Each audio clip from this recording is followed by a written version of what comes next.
After having a discussion with Jordan, Nick returns home to West Egg and is greeted by Gatsby, who is more excited and stressed than usual. Although unlike this drawing, he tries his best to hide it. Nick soon finds out that Gatsby wants to meet with Daisy, so Nick promises Gatsby that he will phone her the next day and arrange for them to meet at his house.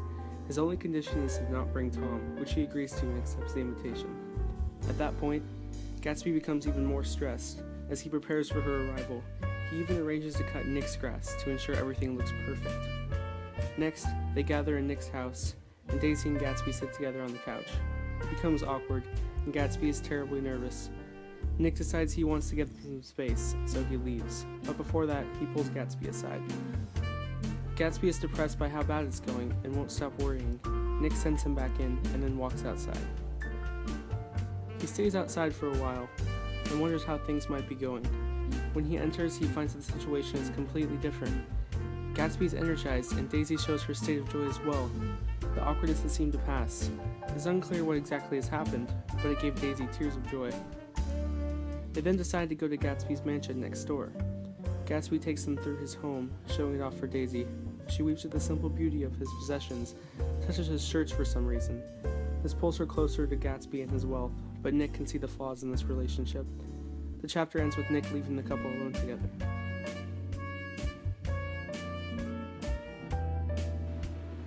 We discover that Nick is willing to do a lot for Gatsby. He's also very observant of the world around him, as he pieces together the relationship Daisy has with Gatsby. He comes to realize that it won't work out between them, which is a correct assumption to make. We still don't know the deeper side to Daisy. She seems to hide behind the high pitch of her voice and is not going into more depth than that. But we discover she has a strong influence from Gatsby's wealth, which can tie into her background and what past experiences shaped who she has become. It is safe to assume that she has some emotional trauma in her past. Near the end of the chapter, we learn that Gatsby has been after Daisy for 5 years. When the time finally comes to meet with her, the stress is unbearable. This brings a new side of Gatsby we had not seen before. No longer does Gatsby hold his calm and content image in the eyes of the narrator. His inner problems are unearthed, and he seems more natural than he was portrayed before. The weather represents Gatsby's prospects with Daisy.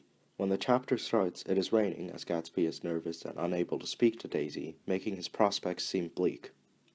When Nick returns, however, Gatsby seems confident and relaxed. The weather also changes to match this. Gatsby himself even points out that it becomes sunny, and then invites Nick and Daisy over to his house. The lawns also become symbols in this chapter.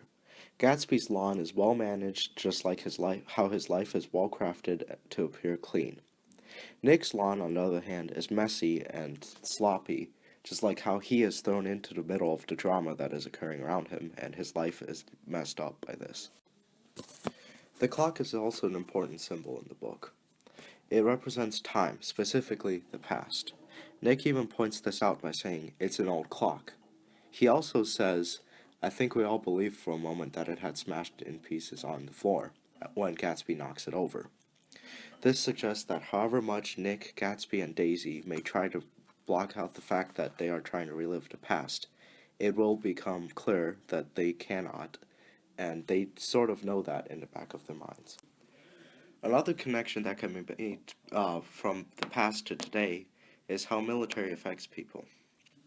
Military service today is sometimes a great barrier in how people can communicate. A lot of times someone who has gone to the military finds trouble communicating with people who haven't. The same thing is true for Gatsby, as there's a definite gap in his relationship with Daisy from being in the military. The green light, mentioned earlier in the book, once again comes into play. To Gatsby, it represents Daisy. Nick points this out when he states that the light loses meaning to Gatsby once he meets Daisy. He no longer needs to idolize an object that represents Daisy, as he has met the real Daisy once again. One connection to today is how wealth is used and how it is expressed.